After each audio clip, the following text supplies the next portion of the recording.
Hello दोस्तों, हमारे YouTube channel knowledge 07 में आपका बहुत बहुत स्वागत है। तो हम आपके लिए लेकर आए हैं क्लास 10 का जो भूगोल का ऑब्जेक्टिव टाइप क्वेश्चन है। और दोस्तों ये सभी प्रश्न एनसीईआरटी पैटर्न पर आधारित है। अगर दोस्तों हम जो भी आपको ऑब्जेक्टिव सोशल साइंस का दे रहे हैं, आप उन सभी प्रश्नों को ये अच्छी तरह से याद कर लेते हैं। उसके बाद जो ऑफिशियल मॉडल सेट आता है, आप देखिएगा कि आपको पूरा का पूरा ऑब्जेक्टिव बन जाएगा। या परीक्षा में भी देख लीजिएगा कि आपका पूरा का पूरा बन जाएगा। इसीलिए इस वीडियो को स्किप नहीं कीजिएगा। जब आप आए हैं तो देखिए, वीडियो को पूरा देखिए और पार्ट 1 है आज। तो चलिए बिना समय गवाते हुए क्वेश्चन को शुरू करते हैं।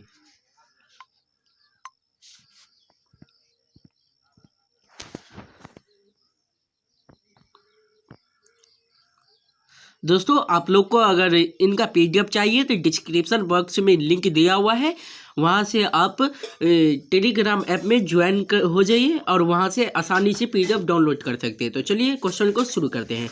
दोस्तों क्वेश्चन नंबर 1 है, कोयला किस प्रकार का संसाधन है? ऑप्शन नंबर ए अनवीकरणीय, ऑप्शन नंबर बी नवीकरणीय, ऑप्शन नंबर सी जैव, ऑप्शन नंबर डी अजैव।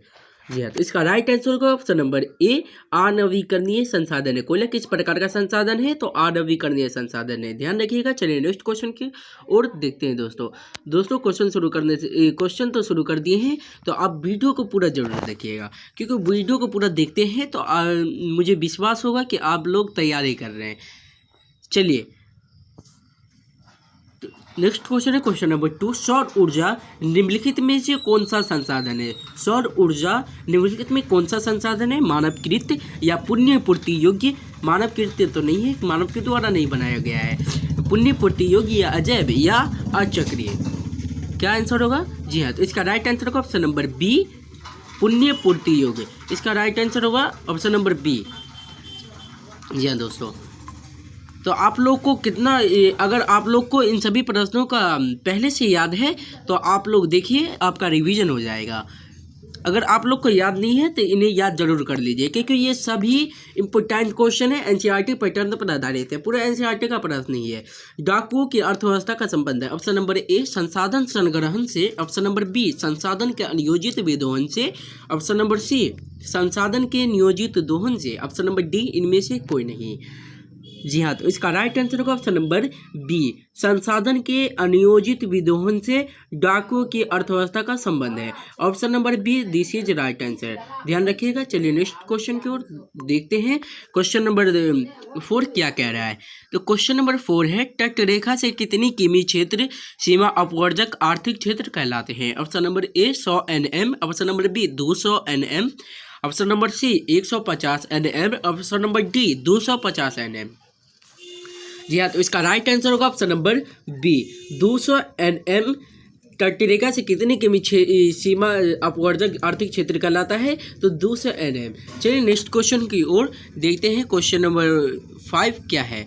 दोस्तों आप इन सभी प्रश्नों को स्किप नहीं कीजिएगा। अगर आप स्किप कर देते हैं तो फिर ऑफिशियल मॉडल सेट जो आएगा उसमें भी नहीं बनेगा और परीक्षा में भी कोई भी क्वेश्चन नहीं बनेगा। तो इसीलिए आप एक भी क्वेश्चन को इग्नोर ना करें, पूरा को देखिए।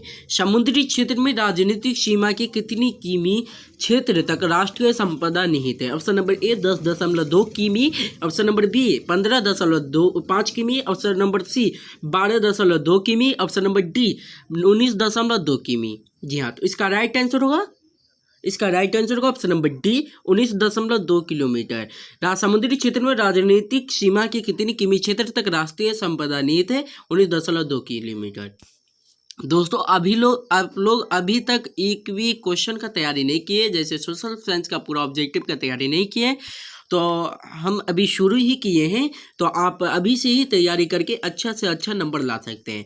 इसीलिए वीडियो को पूरा देखिए। भारत में लगभग कितने खनिज पाए गए हैं? Option number A 50, option number B 100, option number C 150, option number D 200। जी हाँ, तो इसका राइट आंसर होगा ऑप्शन नंबर बी 100। भारत में लगभग कितने खनिज पाए गए हैं? तो 100 पाए गए हैं। ध्यान रखिएगा, क्योंकि ये सारे ऑब्जेक्टिव क्वेश्चन जो दिया गया है ना आपके लिए, ये सारे इंपॉर्टेंट क्वेश्चन है। ऐसा वैसा क्वेश्चन नहीं है, सभी इंपॉर्टेंट क्वेश्चन है। ध्यान रखिएगा। चलिए नेक्स्ट क्वेश्चन की ओर क्वेश्चन नंबर 7 देखते हैं। भारत का सबसे बड़ा लौह उत्पादक राज्य कौन है? Option number A Karnataka, option number B Goa, option number B Orissa, option number D Jharkhand. जी हाँ, तो इसका राइट आंसर होगा option number A Karnataka. Bharat का सबसे बड़ा लौह उत्पादक कौन सा है?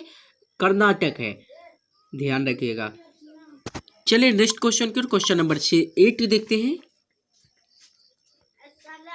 दोस्तों क्वेश्चन नंबर 8 है, कौन लौह अयस्क का एक प्रकार है? Option number A lignite, option number B hematite, option number C bituminous, option number D इनमें से सभी। जी हाँ, तो इसका राइट आंसर होगा ऑप्शन नंबर बी हेमाटाइट। कौन सा होता है? हेमाटाइट होता है, ध्यान रखिएगा। चलिए नेक्स्ट क्वेश्चन की ओर, क्वेश्चन नंबर 9 देखते हैं। दोस्तों क्वेश्चन नंबर 9 है। देखिए क्वेश्चन नंबर 9 को देखने से पहले दोस्तों आप इन सभी प्रश्नों को अच्छी तरह से याद कर लीजिए। अगर आप लोग अभी तक नॉन हिंदी का तैयारी नहीं किए अच्छे से, तो आप लोग को डाला गया है प्ले लिस्ट से, आप देख सकते हैं। खोलिए वेबसाइट को और वहाँ से प्ले लिस्ट में देखिए, वहाँ नॉन हिंदी का 13 या 14 चैप्टर पढ़ा दिया गया है, वो भी चैप्टर बाय चैप्टर तैयारी कराया गया है। अब उन सभी प्रश्नों को नोटबुक में उतार लीजिए और उन्हें याद कर लीजिए, क्योंकि वेरी वेरी इंपॉर्टेंट क्वेश्चन है। आप देखिएगा कि आपका एक भी क्वेश्चन नहीं छूटेगा। आप एकदम विश्वास करके देखिए, आपका एक भी क्वेश्चन नहीं छूटेगा, समझे। तो क्वेश्चन नंबर 9 है, छत्तीसगढ़ भारत का कितना प्रतिशत लौह अयस्क उत्पादन करता है? जी हाँ, तो इसका राइट आंसर होगा ऑप्शन नंबर बी 20 % करता है। छत्तीसगढ़ भारत का कितना प्रतिशत लौह अयस्क उत्पादन करता है? तो 20% करता है। जी हाँ, तो नेक्स्ट क्वेश्चन है क्वेश्चन नंबर 10। देखिए 10 है, 1 टन इस्पात बनाने में कितने मैग्नीज का उपयोग होता है? Option number A 5 kilogram, option number B 10 kilogram, option number C 15 kilogram, option number D 20 kilogram. जी हाँ, तो इसका राइट आंसर होगा option number C 15 kilogram. 1 tonne इस्पात बनाने में कितने मैग्नीज का उपयोग होता है? तो 15 किलोग्राम का उपयोग होता है, ध्यान रखिएगा। हम नहीं बोल सकते क्योंकि ये सारे question very very important question है। इसमें आप एक भी क्वेश्चन को नहीं बोल सकते कि ये इंपॉर्टेंट क्वेश्चन नहीं है, ये इंपॉर्टेंट क्वेश्चन नहीं है। सारे दोस्तों क्वेश्चन इंपॉर्टेंट क्वेश्चन ही लाया गया है। उड़ीसा किस खनिज का सबसे बड़ा उत्पादक है? ऑप्शन नंबर ए लौह अयस्क, option number B manganese, option number C tin, option number D bauxite. जी हाँ, तो इसका राइट आंसर होगा ऑप्शन नंबर बी मैग्नीज। जी हाँ, उड़ीसा किस खनिज का सबसे बड़ा उत्पादक है? मैग्नीज का है। उड़ीसा किस खनिज का सबसे बड़ा उत्पादक है? मैग्नीज सबसे ज़्यादा वहाँ होता है। तो चलिए नेक्स्ट क्वेश्चन की ओर, क्वेश्चन नंबर 12 देखते हैं। 12 का क्या कहना है? सॉरी दोस्तों, 12 है, देश में तांबू का कुल भंडार कितना है? Option number A 100 crore ton, option number B 125 crore ton, option number C 150 crore ton, option number D 175 crore ton. दोस्तों तो इसका सही जवाब होगा answer number B 125 crore ton. क्या होगा? 125 करोड़ टन होगा। देश में तांबू का कुल भंडार कितना है? तो आप बोलिएगा कि 125 करोड़ टन है, ध्यान रखिएगा। आप इन सभी प्रश्नों को अच्छी तरह से याद कर लीजिए। सब्जेक्टिव क्वेश्चन भी बहुत जल्द अपलोड कर दिया जाएगा। बिहार झारखंड में देश का कितना प्रतिशत अबरक का उत्पादन होता है? Option number A 60%, option number B 70, option number C 80, option number D 90। जी हाँ, तो इसका राइट आंसर होगा ऑप्शन नंबर सी 80% करता है। बिहार झारखंड में देश का कितना प्रतिशत अबरक का उत्पादन करता है? तो 80% करता है, बहुत ज़्यादा है 80%। जी हाँ, इसका सही जवाब होगा। तो नेक्स्ट क्वेश्चन देखते हैं, क्वेश्चन नंबर 14। दोस्तों 14 नंबर क्वेश्चन है, सीमेंट उद्योग का सबसे प्रमुख कच्चा माल क्या है? ऑप्शन नंबर ए चूना पत्थर, option number B bauxite, option number C granite, option number D लोहा। जी हाँ, तो इसका राइट आंसर होगा ऑप्शन नंबर ए चूना पत्थर। सीमेंट उद्योग का सबसे प्रमुख कच्चा माल क्या है? तो चूना पत्थर है, ध्यान रखिएगा। चलिए नेक्स्ट क्वेश्चन की ओर, क्वेश्चन नंबर 15 देखते हैं। चला जाइए सामने। इनमें कौन सा जीव जो केवल भारत में ही पाया जाता है? जी हाँ, ऑप्शन नंबर ए घड़ियाल, option number B dinosaur, option number C whale, option number D कछुआ। तो इसका सही जवाब होगा आंसर नंबर डी, कछुआ पाया जाता है। जो भारत में ही पाया जाता है। कौन सा ऐसा जीव है? तो कछुआ है जो भारत में ही पाया जाता है। तो नेक्स्ट क्वेश्चन को देखते हैं, क्वेश्चन नंबर 16 को।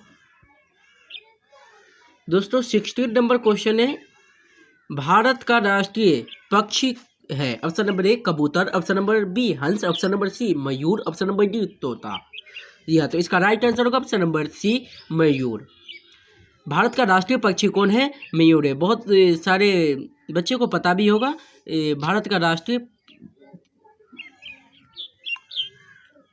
दोस्तों नेक्स्ट क्वेश्चन है क्वेश्चन नंबर 16, भारत का राष्ट्रीय पक्षी है। ऑप्शन नंबर ए कबूतर, ऑप्शन नंबर बी हंस, ऑप्शन नंबर सी मयूर, ऑप्शन नंबर डी तोता। जी हाँ, तो इसका राइट आंसर होगा ऑप्शन नंबर सी मयूर होगा। भारत का राष्ट्रीय पक्षी क्या है? मयूर है, ध्यान रखिएगा। चलिए नेक्स्ट क्वेश्चन को देखते हैं, क्वेश्चन नंबर 17 को। जी हाँ दोस्तों, हम बहुत जल्द आपके लिए नॉन हिंदी का सब्जेक्टिव टाइप क्वेश्चन जो गेस्ट क्वेश्चन होगा वही देंगे। तो चलिए नेक्स्ट क्वेश्चन को देखते हैं, क्वेश्चन नंबर 17 को। टेक्सोल का उपयोग किस में होता है? मलेरिया में, एड्स में, कैंसर में या टीबी में? जी हाँ, तो इसका राइट आंसर होगा ऑप्शन नंबर सी कैंसर में होता है। टेक्सोल का उपयोग किस में होता है? तो कैंसर में होता है, ध्यान रखिएगा। चलिए नेक्स्ट क्वेश्चन को देखते हैं, क्वेश्चन नंबर 18 को। दोस्तों 18 नंबर क्वेश्चन है आपके सामने, चरक का संबंध किस देश से था? Option number A Sri Lanka, option number B Pakistan, option number C Bharat, option number D Nepal. जी हाँ, तो इसका राइट आंसर होगा ऑप्शन नंबर सी भारत से था। चरक का संबंध किस देश से था? तो भारत से था, ध्यान रखिएगा। चलिए नेक्स्ट क्वेश्चन को देखते हैं, क्वेश्चन नंबर 19 को। दोस्तों आपका क्वेश्चन, प्राकृतिक संसाधनों के संरक्षण में कौन सा कन्वेंशन हुआ था? कौन सा कन्वेंशन हुआ था दोस्तों? जी हाँ, तो इसका राइट आंसर होगा अफ्रीकी कन्वेंशन। क्या हुआ दोस्तों? अफ्रीकी कन्वेंशन हुआ था प्राकृतिक संसाधनों के संरक्षण में 1968 में। कितना में? 1968 में कौन सा कन्वेंशन हुआ था? तो अफ्रीकी कन्वेंशन हुआ था, ध्यान रखिएगा। चलिए नेक्स्ट क्वेश्चन को देखते हैं, क्वेश्चन नंबर 20 को।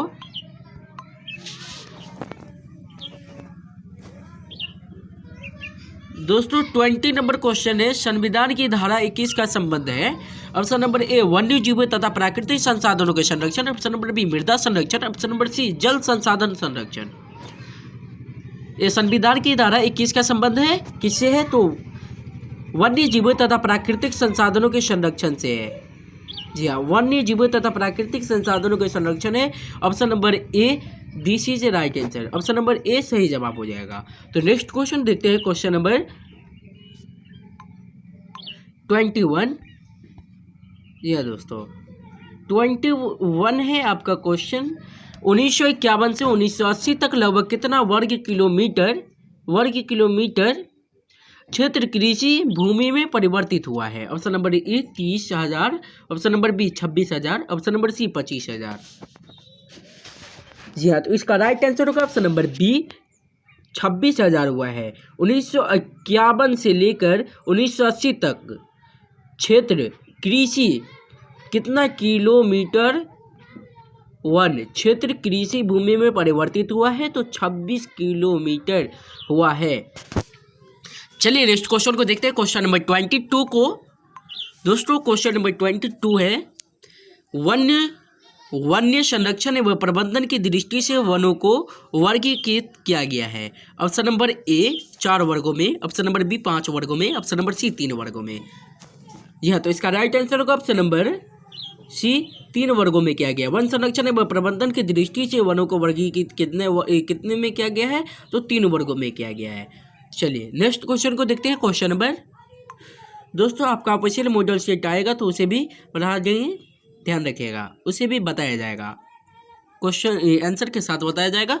किस राज्य में वन का सबसे अधिक विस्तार है? ऑप्शन नंबर ए केरल, वन होना चाहिए। वन का सबसे अधिक विस्तार है केरल में या कर्नाटक में या मध्य प्रदेश में? जी हाँ, तो इसका राइट आंसर होगा ऑप्शन नंबर सी मध्य प्रदेश में सबसे अधिक वन का विस्तार है। वन सबसे ज़्यादा कहाँ पाया जाता है? तो मध्य प्रदेश में पाया जाता है, ध्यान रखिएगा। चलिए नेक्स्ट क्वेश्चन की ओर देखते हैं, क्वेश्चन नंबर 24। दोस्तों 24 है आपके सामने क्वेश्चन। पूर्वोत्तर राज्यों के 188 आदिवासी जिलों में से देश के कुल क्षेत्र का कितना प्रतिशत वन है? Option number A 75, option number B 80.5%, option number C 60.11%। जी हाँ, तो इसका राइट आंसर होगा ऑप्शन नंबर सी 60.11%। पूर्वोत्तर राज्य के 188 आदिवासी जिलों में से देश के कुल क्षेत्र का कितना प्रतिशत वन है? तो 60.11% है। ध्यान रखिएगा। चलिए नेक्स्ट क्वेश्चन की ओर, क्वेश्चन नंबर 24 देखते हैं। तो 24 है, बिहार में कितने प्रतिशत भौगोलिक क्षेत्र में वन का फैलाव है? Option number A 7.1, option number B 20, option number C 25। जी हाँ, तो इसका राइट आंसर होगा ऑप्शन नंबर ए 7.1% है। बिहार में कितने प्रतिशत भौगोलिक क्षेत्र में वन का फैलाव है? तो 7.1 है। ध्यान रखिएगा, इसका ऑप्शन नंबर ए सही जवाब हो जाएगा। चलिए नेक्स्ट क्वेश्चन की ओर, क्वेश्चन नंबर 26 देखते हैं। दोस्तों 26 है, वन स्थिति रिपोर्ट के अनुसार भारत में वन का विस्तार है। ऑप्शन नंबर ए 20.60% भौगोलिक क्षेत्र में, ऑप्शन नंबर बी 20.55% भौगोलिक क्षेत्र में, ऑप्शन नंबर सी 20% भौगोलिक क्षेत्र में। दोस्तों तो इसका राइट आंसर होगा ऑप्शन नंबर बी 20.55% भौगोलिक क्षेत्र में। ध्यान रखिएगा, इसे 20.55% पढ़ते हैं, दशमलव के बाद एक एक अंक पढ़ा जाता है। ध्यान रखिएगा, ऐसे नहीं बोल सकते कि 20.55%, ऐसे नहीं पढ़ सकते। 5% एक एक अंक करके पढ़ा जाता है दशमलव के बाद। ध्यान रखिएगा। चलिए नेक्स्ट क्वेश्चन को देखते हैं, क्वेश्चन नंबर 27 को।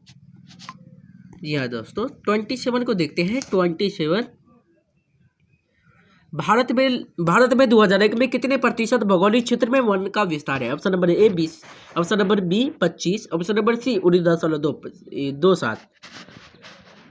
जी हाँ, तो इसका राइट आंसर होगा ऑप्शन नंबर बी 25% है। इस बी में परसेंट लगा हुआ है, जब यहाँ प्रतिशत लगा हुआ रहे तो यहाँ समझिएगा परसेंट है, परसेंट या प्रतिशत है। भारत में 2001 में कितने प्रतिशत भौगोलिक क्षेत्र में वन का विस्तार है?